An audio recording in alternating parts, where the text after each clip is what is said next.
But with all of those things in place, more so than the technology that you mentioned, it's the people. Having an exceptional team that can deliver exceptional service is how we're going to punch our ticket, be able to impose our will on the marketplace, and ultimately grow and be successful. Welcome to P&L, Priorities and Lifestyle, with your host, Rob Schultz. Rob is the founder and president of Schultz Wealth.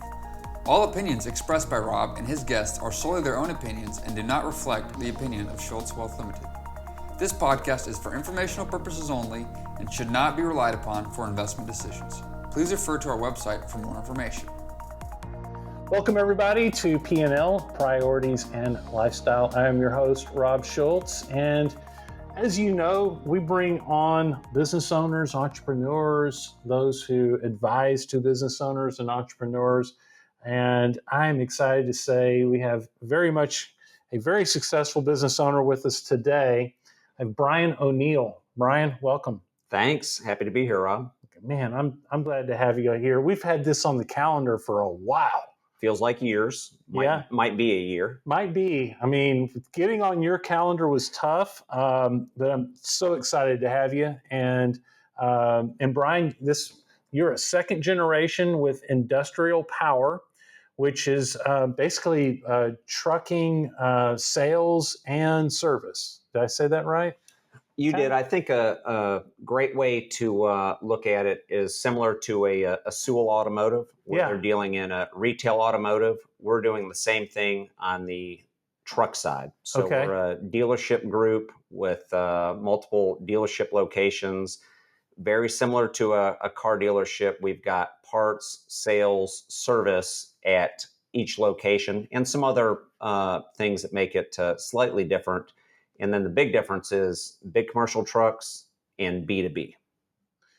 Okay, so these are large pieces of machinery, and by B2B, you just mean that obviously whoever's buying this is buying it in their business. Correct. Okay. So we could have somebody that has a business that operates one commercial truck or 100 commercial trucks, and we're a franchise dealer for Hino, which is Toyota's commercial truck, Isuzu, and then Autocar. Hino and Isuzu, generally you're seeing them with white boxes or some type of vocational application in the class 3 through class 7, class 8 in Hino's case range. And then Autocar specializes in refuse trucks. So they are in the garbage vocation and have got about a third of the market share. And then they also have trailer spotters, which move containers around in the distribution centers. So the trailers behind tractors and or containers in distribution centers. Is that a roll-on, roll-off, or is that something different than that? No, it looks like a tugboat. So instead of moving, if you're at an Amazon distribution center, instead of positioning all of the trailers with an actual tractor, it is a tractor, but one where you can walk out the back door and hook up the trailer and position them so that it's super efficient at the distribution center. I have seen those. I know what you're talking about. Very cool. So that's the business you're in. That's the business that your family has been in for now. You're the second generation. Second generation, yeah. And here in the North Texas area, y'all have how many dealerships? We have 3 locations. Our original location in Fort Worth. We opened up a new dealership in 2013 in McKinney, and most recently opened up a dealership in Louisville in 2022. Okay, nice. And your dad started the business or bought the business a while back, like in the 70s. Is that right? In the 80s. It was in 1982 with 13 to 15 employees back in 1982. And at the time, it was just a Detroit Diesel Allison dealership and not a truck dealership. Okay. And then in 1986, diversified out of necessity to continue to grow the business and to be viable, and picked up the Isuzu franchise. And then we've really turned into a commercial truck dealership over the years, with adding Hino in 2006 and adding No, adding Hino in 2003 and adding Autocar in 2007. Okay. And that represents our main truck product lines. Okay. So you grew up in this environment, worked with your dad when you were a kiddo, right? What did they have you doing back then? So when he purchased the business in 1982, it's an interesting story. He worked for General Motors as a Detroit Diesel and Allison zone manager. And my mother passed away in 1980, and he was a traveling sales guy. So he needed a new job that didn't travel, and found out that this business was available and purchased it. So starting in 1982, at the age of 12 for me, for many years thereafter, I got to work every Saturday with my dad, and also every summer, and learned the business, and primarily cleaning at that young age, but nonetheless being in and around the business and learning quite a bit over that period of time. Okay, and probably a common story in that regard. And we talked about this earlier, so I'll say that you worked in the business, but certainly didn't see yourself doing that as a career initially. I didn't. There was no pressure to be a part of the business. I got to really chart my own course. I was always interested in flying, so I was lucky enough to get into the Air Force and fly for the Air Force for 11 years active duty, retired from the Air Force Reserves many years later.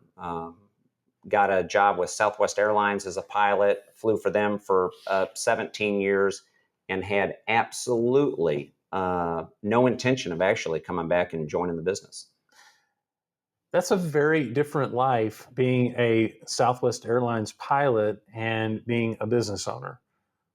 Those are like really different. Your continuum needs to be further. Yeah, it's as far as it gets. Absolutely. It's absolutely as far as it gets. And yet, you've been doing this for how long now? I guess you came back with your dad. I started helping out in 2005. So coming up on 20 years, and it's a pretty neat story. It's pretty organic. So one of our hobbies and passions is working, restoring cars. And when I'd be spending some time with him, because I had some time as an airline pilot, he'd be talking about different projects that he had at work, a problem that they might be trying to solve. And I'd listen to that and say, I could help you with that. And would come into the office over there in Fort Worth. There was just one location at the time. And take on a project, which would turn into another project, which would turn into another project.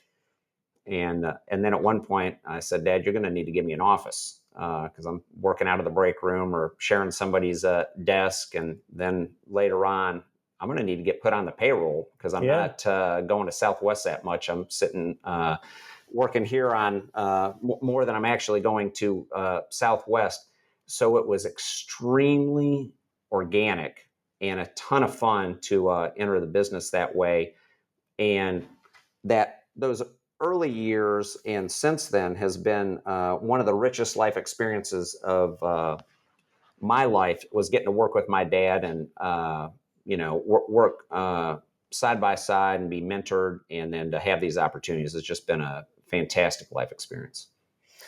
Yeah, I think it's interesting how you said you used the term organically. I'd say kind of almost slowly, kind of incrementally is the way this happened. It wasn't like just bam, all of a sudden, hey, my son's coming into the business and, you guys are going to be working for him someday. It wasn't that at all. It was like you came in and just kind of slowly over time started probably getting a little bit more responsibility, learning more, having larger projects and so forth, until all of a sudden, you're not an airline pilot anymore. Yes, that's exactly how it went down, and obviously for succession planning along the way, for my dad, he had to know what my level of commitment was, if I was going to be willing to make 100% shift, come into the business and run the business.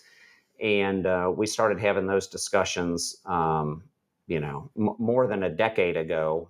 And once we had them and I had made the commitment, then that makes it really easy for us to have this long runway to get the required training, to develop the skill sets, to learn the business, know the team, know the customers, and really set ourselves up for success and not have it be a jarring transition. Yeah, Brian, when I talk to business owners that are contemplating a generational transition, time. I mean, that's the first thing out of my mouth. I mean, I'm like, you can't do this overnight. It seems to me that a successful transition from a generational standpoint can take a lot of time. And then the other thing you mentioned, the commitment part, there's so many things that have to fall into line, and they can, as long as you have time for that to happen. And it sounds like you and your dad did a really great job of using that time and having the time to be able to make it work. That's cool. We did, yeah. The planning was important, and I needed the education. So we did formal training. Dealer Academy was something that we did very early on to introduce me to all of the different departments in the business. So what's Dealer Academy? What is that? That is an academy that is sponsored by the National Automotive Dealer Association. Okay. And then there's even a subset of that with the American Truck Dealers Association underneath it. And they have a formal training program. I think it lasted 6 to 9 months, something like that takes you very formally through every single department in the business. And where you work in that department, there's homework in the department. We're going up to, you actually go to 2 class for that up in the Northeast. So that's pretty good. So you go through fixed ops, which for us is the parts and service part of the business, variable ops, which is the truck sales piece of the business, and accounting, and then a management course that brings all of that together. But it's pretty intense, but it immerses you in those different departments and really gives you a great education. Not just for the long run, but shortly thereafter, we opened up McKinney. So I was running all of those departments. So that timing just worked out perfect, setting me up for success on that. And I ran McKinney as the general manager for 10 years, basically, before we opened up the Louisville operation. So yet again, it just sounds like, I've talked to other business owners that have done it similarly. Instead of just bringing you in to be number 2 or number 1 right away, you were able to go and basically start a new business within the business, in essence. I mean, if you think about it, because it was a brand new dealership, right? Correct. Yeah. And so you had autonomy to a certain extent. You got to build your own team instead of trying to win over the loyalty of your dad's team, for instance, right away. Seems to me that just had a whole lot of advantages to it. It did. I mean, it was a fantastic life experience because there's, it's very difficult to do a startup operation. As you're well aware, it's much easier to grow through acquisition, where there's a team that's already built, there's a customer base in place, there's a facility that is ready to go. So we got to go out there and really pioneer a new location. Every single customer that we had to go get was a conquest because every customer is being taken care of somewhere else. Had to build the management team. We had to build the each departmental team, find the customers, and slowly grow the customers, and then add the employees so that we could deliver great service to them. And that was a big project. And obviously, lots of lessons learned that I was able to bring over to Louisville and, put all of that learning to work over there too, so we don't make the same mistakes twice and have a quicker ramp up to success. So is this a model for the future as well for y'all, that just kind of continue to grow in that manner, you think? Or is there a certain level that you're going to feel like you have a saturation point for a geographic area? What's going on from that standpoint? The short answer is I don't know. if opportunities present themselves where there is no dealership and there is a dealer point available, we would consider growing just as we did with a startup. But it just depends on what opportunity is presented. There's the way the franchises work, there's only one per county. So eventually opportunities of putting in a new dealership are not likely. You would have to grow through acquisition or diversification, because as we've done through the years, we've continually reinvented ourselves and have been very entrepreneurial and taken a run conservative on the balance sheet as well. So when opportunities present themselves, we're able to, one, see them, and two, take advantage of them.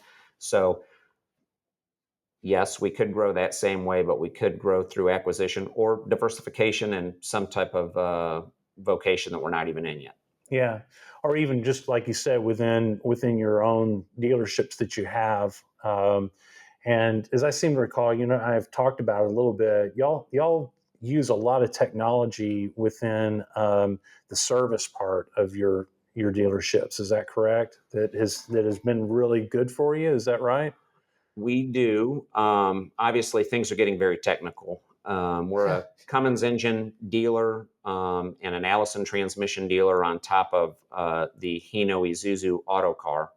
And that allows us to work on almost any commercial truck going across the road that has a Cummins engine or an Allison transmission in it, which is most of the trucks, and do the warranty work. So the trucks themselves, the powertrains, highly technical, a lot of electronic diagnosis, and we need highly, highly skilled technicians. They're the atoms at the tip of the spear in our business. We're in the business of selling labor. So we have a big service operation. I think that we're at 107 service bays between the three locations, and that includes the body shop that we have in Fort Worth. So technology is key. And, one of the things that I like to say, more important than technology, we've got really nice facilities. We're perfectly located geographically in this market, close access to the customers. We represent the very finest products in our competitive ecosystem, which is such a great position to start from. The economy is fabulous in DFW. We might not hit the peaks that other parts of the country hit, but we don't hit the low lows. That's true. And it's really an underserved market for our customer base. So there's a lot of opportunity. Yeah, underserved, but with all of those things in place, more so than the technology that you mentioned, it's the people.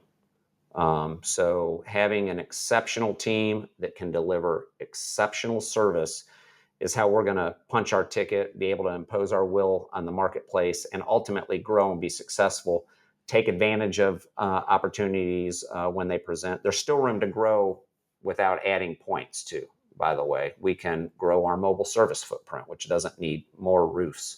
We've got a leasing company also where we compete with Riders and Penske's of the world.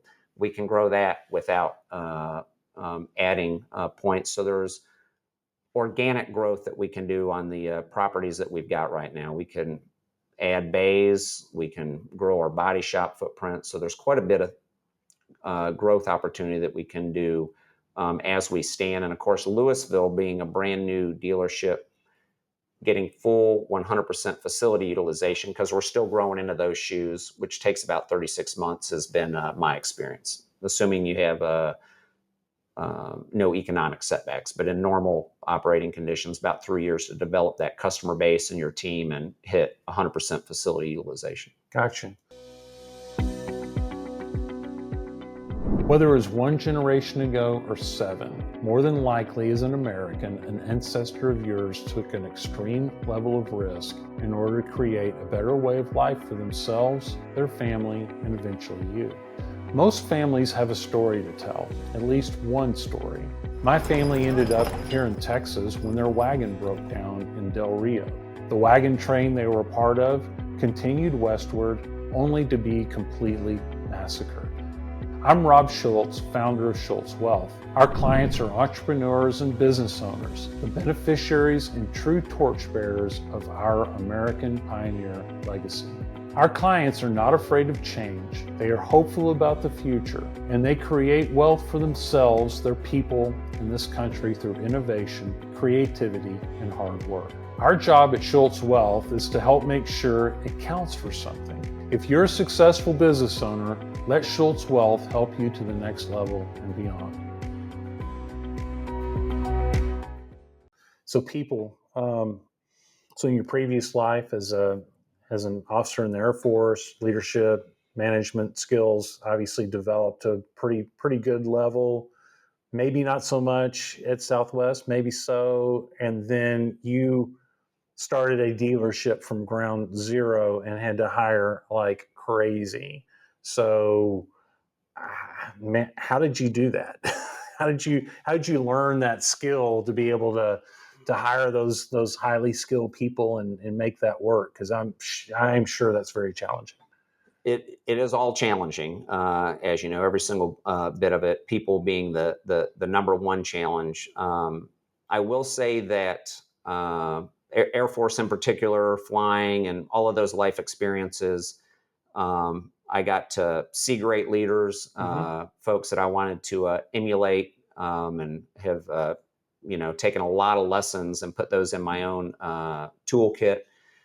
I think if you talk Southwest Airlines, a fantastic culture. Yeah. So you can be in that environment and take a look around, and it is really special. So there's a lot to emulate, and any of those things that you can bring into your business, you're going to be better for it, for sure. And then you have to surround yourself with good people. So even those department managers are hiring their own folks, and so I think having just a good team in general and empowering them to make the decisions is really one of the key things. So I'm in a constant learning mode as I was making that, and you need to know you're in a learning mode and take a look at the folks that have been on the team a lot longer than I had in a full-time basis and learn from them. Most importantly, my dad.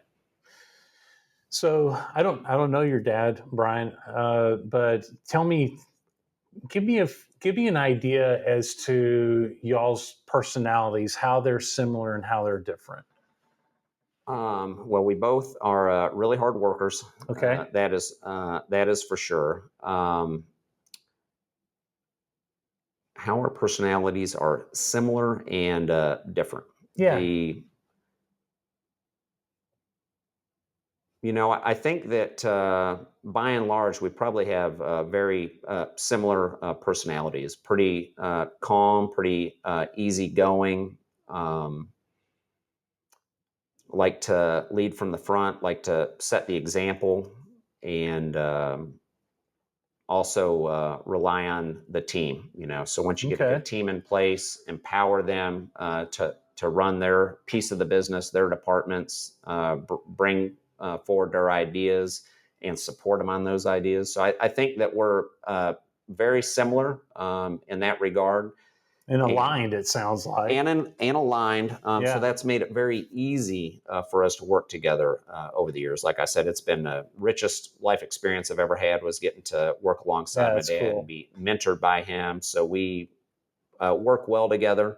And his philosophy was to let me be autonomous, make my own decisions, make my own mistakes, raise my hand when I have a question, but to do it my own way. And I think that is also my philosophy on that. But that's worked well for us. That's huge, though, and that's a lot of times what I see as one of the things that makes it a sticking point in that generational shift is not allowing that second generation to have some of that autonomy, even to make some mistakes and some things like that. But then most importantly, to be able to do some things that maybe generation one would never have done, that turn out phenomenally well and create growth that wasn't there before.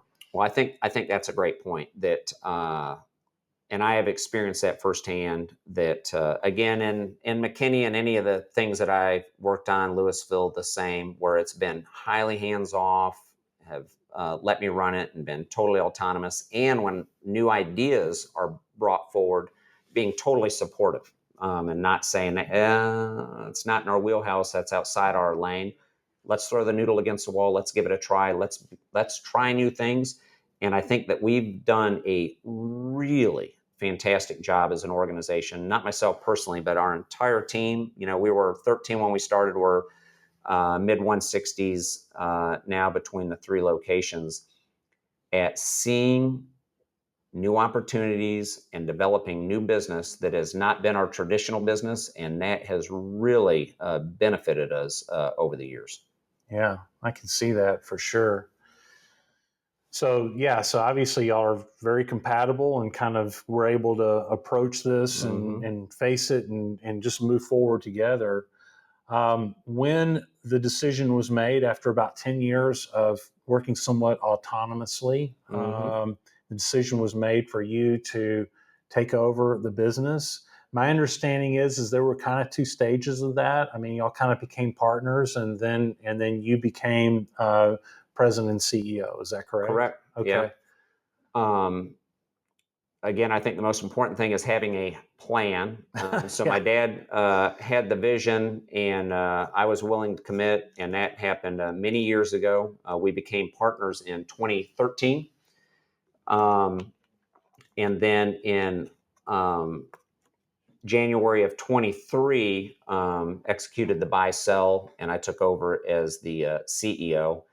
And, you know, during that time frame, if you go all the way back to 2013, we were able to communicate that to our team and let them know that there is a plan. There is going to be a succession plan. Everybody was able to get familiar with me. They knew that was happening, didn't know when it was going to happen. And then when it did, it's totally seamless, which is really what you want. Again, it's that time, I swear. So you gave, because humans just don't like change. They don't. But things have to change, and you give them time and they can get comfortable with it. But if you don't, sometimes they don't, I mean, and if you've got a plan, you can communicate the plan as well, so that there's you're controlling the narrative out there, and the team knows what the path forward is, which is really, really important. And there were things that controlled the timing here in 23, age. So it was the right time to pass the baton and make the rule change. There's state taxes coming up potentially in 2026, depends on what happens there. And he also didn't leave the business. So he's acting CFO, still by far the smartest guy in the room, and working out of Fort Worth when he is in town, and really contributing and still helping out not just myself, but the entire team immensely. And then he's out of town 6 months or so of the year up in the Northeast and works remotely and helps us out in that regard. That sounds great, because that over and over, business owners have a hard time leaving the business because it becomes just such an integral part of who we are. But yet we know that, time marches on and mortality is a real deal and all that. And so being able to give your dad the opportunity to make sure the business would continue to survive without him, yet he can still be an integral part of it as long as he can. That's a huge gift. So, yeah, I mean, it's worked out really well, and obviously he can do that as long as he's enjoying it. Yeah. So it's really a win-win. And as CFO, I guess he's really strong on the financial side of things. He is extremely strong on the financial side of things, enjoys it, and obviously that touches every single piece of the business on that as well. So, that's something that he's making a difference and enjoys. Yeah. So he's still there. You're there running everything at this point. Correct. We talked a little bit about kind of what you see as some of your growth opportunities and so forth. And yeah, you're right. I mean, it's hard to really know sometimes. What are some of the challenges that you've kind of had? I guess COVID going forward. I assume y'all had a lot of challenges like everybody else did with inventory, parts, people, all of that. What are some of the challenges that you see within? And also I think that like you're in, although we've been insulated here, I think there has been a little bit of a challenge within the transportation industry here a little bit as well, right? Yes, I mean, change is the new normal for us. So a lot of stuff that it might have changed, but changed very slowly over time. Those changes have been just sped up big time. COVID, we stayed open through COVID, but what happened during that period of time was big supply chain issues for new trucks. Okay. So it dramatically impacted our truck inventory and our ability to sell trucks for years. We're still recovering from it. We're still on allocation. It's about to be normal, but almost 5 years later, I mean, is what we're coming up on. That's crazy. Yeah, so that's still going on. There's emission changes that are going on that will impact our industry. So they're dipping their toe in the EV, the fuel cell technology. The CARB states are getting very restrictive, which is very hard on our OEMs. So we're navigating that currently. So those will be some changes that will be forthcoming between now and 2030. I think that we'll see from coast to coast, starting on the east and the west. I think it's going to be the slow burn to Texas. So we're going to be able to see it coming and hopefully know what the approved solution is. So interest rates as well, I guess, Interest rates. I have seen folks slow down the CapExes and are anticipating lower interest rates as we get into the fourth quarter of this year and definitely into next year. So I've seen people tap the brakes on that. Mm-hmm. Yeah. So all these challenges are just kind of part of business at this point, aren't they? I would say standard. It's like okay. If it's not one thing, it's 10 others, and that's okay. So, as a team and as an organization, we like disruption. We like it to be a little bit non-standard and for things to come out of balance. And when it is getting a little bit out of balance, when we see big pullbacks in the economy, that's normally when we're growing and finding these new pieces of business. So we embrace the discomfort. We embrace the change. We are really built to turn on a dime with our team, take advantage of opportunities. So we kind of enjoy it when there's something non-standard going instead of, fearing that, being uncomfortable. We embrace it. Wow, that's refreshing, Brian. So, I mean, because I know it's really different being in the trucking side of things, but I think of the car dealership model within the United States is a pretty old standard, non-changing kind of industry, so to speak, and yet you're kind of in that industry. We aren't in that industry. Yeah, we're slow too. Yeah. And yet you're saying, oh yeah, no, that's not us. We're going to embrace all this stuff. That's cool. There is a lot of opportunities out there in the things that we touch that are in our sphere that might not be core business, but can be core business. And when we have those disruptions, when we have those economic pullbacks, we will pivot and can pivot very quickly. It doesn't take us 6 months, 6 weeks, 6 days to make a decision. If we see an opportunity, we can pull the trigger on it and take advantage of it. A great example of that was during COVID and during those times, we shifted and put more of a focus on our governmental business. And we do a tremendous amount of parts and service for every single government entity or anything that acts like a government entity, NTTA, for instance. Here in the Metroplex, with a big parts service body shop, truck sales opportunity and developed that during the COVID, and now that's a big piece of our core business. So how did that opportunity come about? Why did COVID create such an opportunity to work with the government entities?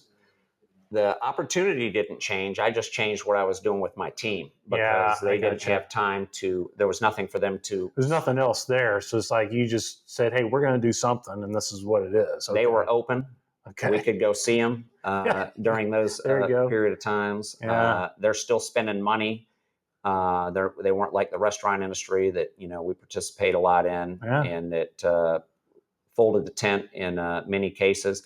But that's just one example where we were aware of that opportunity, but the timing hadn't been right. And then when we hit COVID, and I've got an incredible team that we can send out and develop the business, we started chipping away at it, and now it represents a significant part of our business. Oh, wow. On that. So that's just one example of, no trucks for the next couple of years. What are we going to do? And then we pivot and go after it.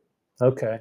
And then you had mentioned you do a lot of mobile work as well on the service side. We do. Has that grown tremendously here recently, or how does that work exactly? I would think that makes perfect sense to me if you're dealing with such large vehicles. And their fleets. So a lot of times, there's 5, 10, 20, 30 trucks parked at one location. Mobile service is a large piece of our business. I think we've got 8 mobile service trucks now, and we could grow that. And we do mobile fleet service. So we'll show up. Our customers are running their trucks in their business. They're much more efficient than they used to be, where they used to maybe keep 1 or 2 spare trucks. They're going to use full utilization of their trucks. So they're not expecting any downtime. So customer expectations have come way up. And we will go service those trucks on site at night, on the weekend, and make all those repairs so that the truck doesn't have to come to the dealership unless we need the specialized equipment or a specialized technician to work on it. So there's a lot of things that you can only do in the shop, but anything that we can do mobily, we will do mobily. Yeah, you'll go do it. Yeah, It makes sense. Yeah, it's quite an operation you have going on for sure.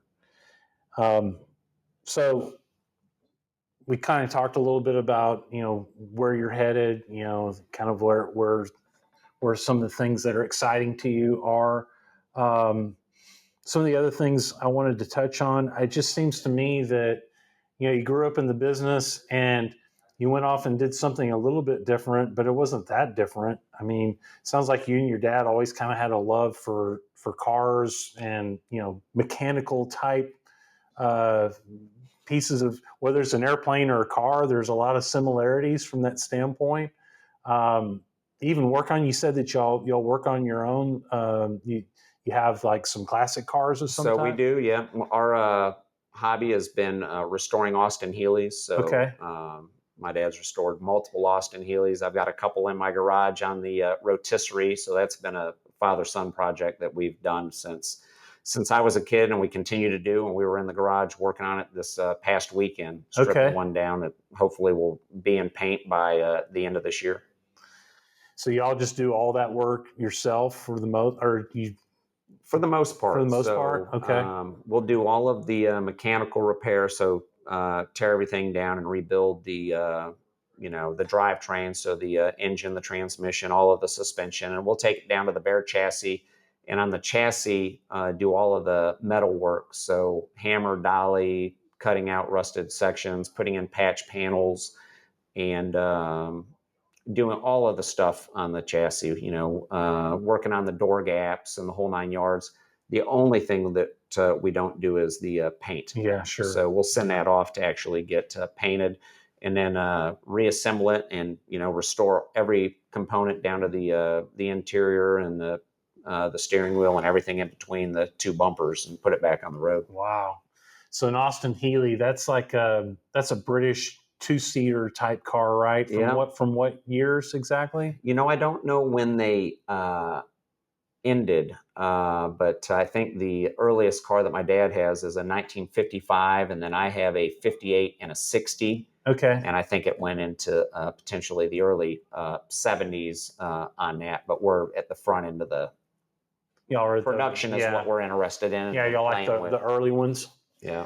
must have quite a garage at home as well as at work, is what it sounds like to Yes, me. yeah, the garage at home is pretty humble compared to the one at work, but same idea, smaller scale for sure. Okay. Yeah. So it just makes sense that you're in this business to me. I mean, that the attention to detail that obviously it takes to be able to, restore a car like that. I've done a little bit of that kind of work, and I certainly understand that it's a high degree of detail It and is, care. yeah. It takes the same thing, I think, to run a business as efficiently as you do as well. Yeah, there are some similarities on that. So one of the things that we always like to talk about at work is we're running the marathon, not the sprint, Yeah. and we're in it for the long run, for our customers, for our team, for growing the business. We're not looking at what happened today, what's happening tomorrow, what's happening this month. We're trying to look out 1 year, 5 years, 10 years, 15 years, and unfortunately, car restorations go the same way. They do. So I've got some car restorations that are on the 10 Yeah. plus years. So you got to chip away at it and move along and have some fun with it. Yeah. And have some patience. Big time patience. Yeah. Yeah. A lot of patience. Yes. No doubt. Well, cool. Well, man, I am so glad that I was able to finally get you on the show. Well, it was fun to chat with you. I know. And learn more about kind of what y'all are doing and your transition. I will tell you that a lot of times when we have this conversation between a G1 and a G2, father, son, whatever it may be, it's not nearly as smooth as what you and your dad did. It's so special that y'all were able to maintain, that great relationship and be able to, create such a successful business and transition together. It's very unique. Well, it's been a blessing and it's been fun, and the journey's continuing. So I think that we've done a lot in the first 42 years, but I think that a lot of the ingredients are coming together for really exponential growth and success as we move forward. Because it is a slow burn. It takes a long time to bring all of the team and opportunities, and then have everything kind of line up where you can springboard forward. But I think that's where we're at, and that's a lot of fun. Yeah. I can tell you that there are some folks out there listening that either that first generation or that second, and they're listening to this and going, man, mine's just not going nearly as smooth. If some of those folks wanted to get in contact with you and talk and, just kind of see, what some of your ideas might be, what would be a good way for them to contact you? They can just shoot me an email. Okay. briano@iptruck.com. You can put that in the links, and Okay. be happy to chat and answer any questions or refer them to folks. Obviously, we did this when it comes to the succession planning with a team Sure. out there, and would be happy to talk about that and refer anybody that we used, answer any questions, lessons learned. Be more than happy to share. Great. Well, I appreciate that, Brian. Folks, thanks for coming in and listening to us today. We really appreciate those of you who kind of plug in and like to listen to this kind of stuff. It's a very focused group. It's those crazy entrepreneurs out there who are trying to make something exciting out of sometimes nothing. And we hope to support you in that. We hope to be able to provide you with some information so that you can go out there and be successful. So everybody out there, have a great week, work hard, and take care.